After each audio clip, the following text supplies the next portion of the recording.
Hi, I'm JaneMMason from Watching Paint Dry, and today we're going to talk a little bit about brushes.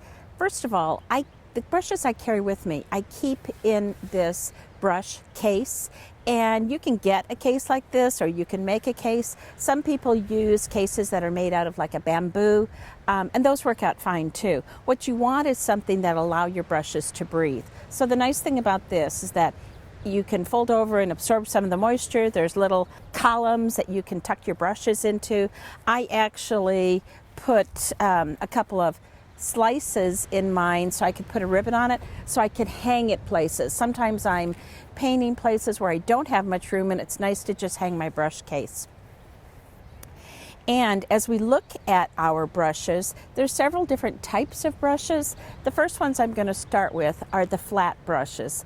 This flat brush is about a 1 inch, I think, maybe 2 inch, no 1 inch. And it's good for overall wetting of your paper. I don't use it all the time because I don't all the time do overall wetting. And it's pretty big for general use. So it's not one that I use all the time. But this is what a flat brush looks like. And the ferrule is indented here to hold the bristles flat. Another flat brush, and I tend to like these that are the clear plastic flat brushes because they have this sharp end. I hope you can see it. It's not sharp like you'll cut yourself, but it is sharp enough that you can do some scraping. And as you watch me paint, I frequently will scrape things on my paintings. And so this is a nice one. And this is either a 1/2 or 3/4 inch. It's acrylic, which is absolutely fine. And frequently I will use this for painting reeds or willows or something like this.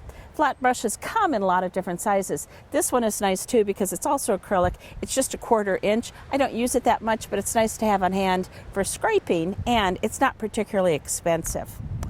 Another flat brush, which is kind of a specialty flat brush, it actually has a tapered end. So you can see that it's not straight across flat, but it's tapered. This is good when you want a flat brush, but you're trying to get into a little nook and cranny, almost like when you're painting a room and you want to get into that space in the corner. So this particular brush has a unique use in that it allows you to get into tight little places easily. I will show you too that occasionally I will use these little pencil guards that you can get at an office supply store, and they're nice when you're places when your brushes may roll off a table or something like that, because they'll just kind of keep them in one place. So that's something. You could put them on all your brushes. I don't. It's kind of inconvenient and they don't fit in the slots as well, but it's something to keep in mind if you are going someplace and you maybe want to take 1 or 2 brushes and put these little pencil guards on them. So this is, so flat brushes are great. As I said, I'll use them for overall wetting of the paper. I will use them if I'm painting reeds and willows. Frequently I'll use them for painting texture, like barn texture, wood texture, bark, things like that. So that's the flat brush. What I'm going to talk about next are general round brushes.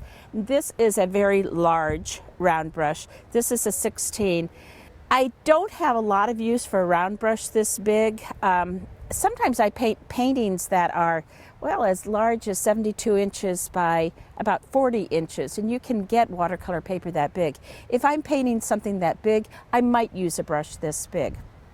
This is a Isabi brush, which is a very famous name. They're expensive brushes and they're beautiful brushes because they come to such a fine point. You can see that this brush comes, as opposed to this very large brush, you can see this one comes to a fine point. It still will carry a lot of paint, so you can make a long continuous line, but when you need to do very fine work, it works out well too. So this is a good brush for fine work or for a little bit larger work.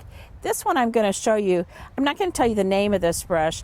I like it because it has flat sides on it, but the ferrule, this metal part, is very loose, and I can even twist it in the ferrule. The problem then is you have no control when you're painting. You can even hear it jiggle, and that's no good, because what you want in a brush is something that's not going to be shedding its hairs as you're painting. You're going to want it come to a fine point, and you're going to want to be able to control it. So one that's jiggling, you can't control, it's really kind of a nuisance. Now, I have on occasion forced glue in here and fixed these problems with the ferrule. You can do that, but it's kind of a hassle. It's nicer having a brush that you start with that does what you're going to do. This is about as small a round brush as I use, and I think this is maybe, it's a 7. And you can see it still comes to a nice point. It doesn't carry as much paint, but there's times when you don't want a lot of paint. And so rather than getting too much paint and having to dry it off, this nice little round brush, this 7, is as small as I go, and I use it quite a bit. These two I use all the time, as well as probably my 1/2-inch flat brush.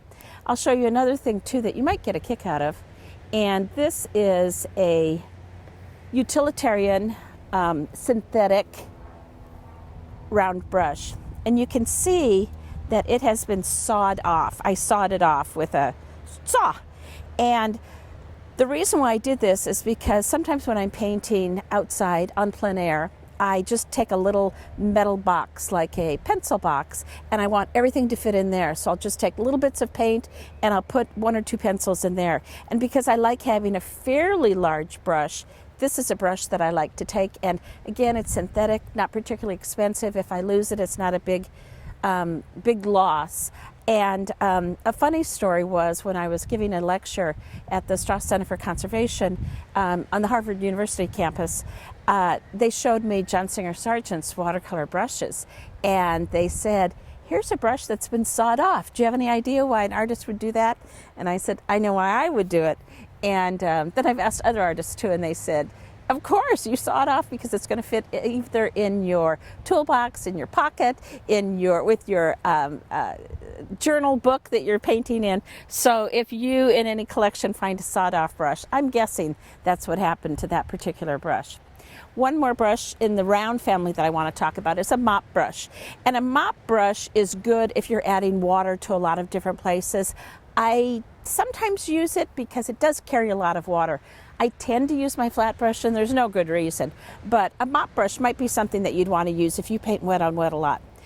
2 more brushes I can tell you about is this particular little one, Filbert I believe, has a very rounded end, and it is stiffer than most of my brushes. You can use it for scrubbing.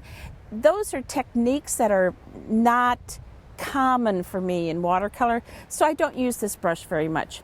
And the final brush that I'm going to talk about is a fan brush.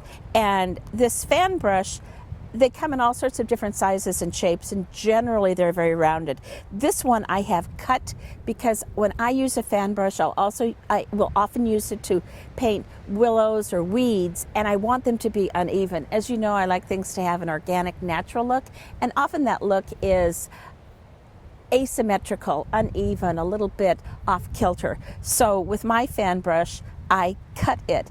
And some people might think, oh my gosh, can you really do that to your tools? Well, as you see, I sawed off this brush, I've cut into my fan brush. So these are your tools, and you need to decide, how is it that I'm going to use this particular tool? So take your tool and make it work for you. It's your tool. That's a little bit about brushes today, and I hope that gives you some good information. Thank you. I'm Jane M. Mason from Watching Paint Dry.